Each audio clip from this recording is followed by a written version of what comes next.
आहे पुण्यामधनं. पुण्यातल्या rave party प्रकरणातील आरोपी डॉक्टर प्रांजल खेवलकर यांच्या अडचणी वाढण्याची आता शक्यता आहे. सानवी बहुउद्देशीय सेवाभावी संस्थेनं खेवलकरांच्या विरोधात मानवी तस्करीचा गंभीर आरोप केलाय.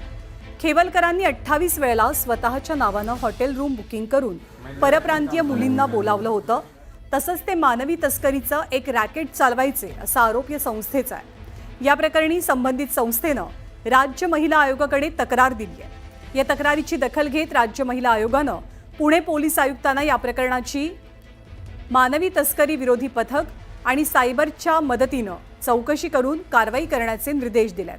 पोलिसांकडून करण्यात आलेल्या कारवाईचा अहवाल हा आयोगाला सादर करावा असेही निर्देश महिला आयोगाकडून दिले जात आहेत. प्रांजल खेवलकर हे रोहिणी खडसे यांचे पती आहेत. रेव पार्टी प्रकरणी ते सध्या अटकेत आहेत आणि रेव पार्टीचं प्रकरण ताजं असताना त्याबद्दलचे आरोप मोठ्या प्रमाणात केले जात असताना त्यांच्या अडचणी वाढण्याची शक्यता आहे. कारण एका संस्थेनं खेवलकरांच्या विरोधात मानवी तस्करीचा गंभीर आरोप केलाय. वैभव सोनवणे आपल्याला अधिक माहिती देतील. वैभव, महिला आयोगानं या तक्रारीची दखल कशी घेतली आहे आणि पुढे काय होण्याची शक्यता आहे?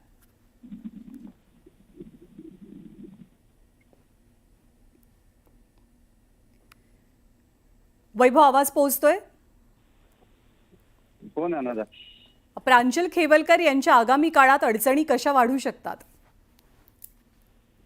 प्रांजल खेवलकर यांच्या संदर्भामध्ये महिला आयोगाकडे एक बहुउद्देशीय संस्था आहे जिने तक्रार केलेली आहे. खेवलकर जवळपास 28 दिवस त्या स्टेबल रिसॉर्टमध्ये राहिलेले होते किंवा जिथं ही सगळी रेव पार्टी जी आहे तिच्यावर छापा मारण्यात आलेला होता तिथं राहिलेले असल्याची माहिती जी तक्रार जी आहे ती या बहुउद्देशीय संस्थेनं महिला आयोगाकडे केली आहे, ज्याच्यामध्ये अनेक मुलींचं लैंगिक शोषण झालं असण्याची शक्यता त्यांनी वर्तवली आहे. या सगळ्या प्रकारामध्ये एक मोठं रॅकेट जे आहे ते कार्यरत असू शकतं असंही या संस्थेने दिलेल्या तक्रार अर्जामध्ये म्हटलंय.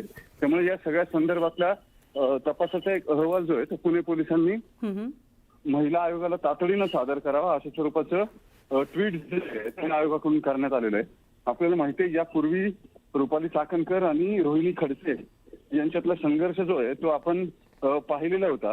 जे हुंडाबळी प्रकरण जे होतं चिंचवडमध्ये झालेलं त्या सगळ्या प्रकरणामध्ये या दोघी प्रचंड आक्रमकपणे एकमेकींच्या विरोधामध्ये बोलत होत्या.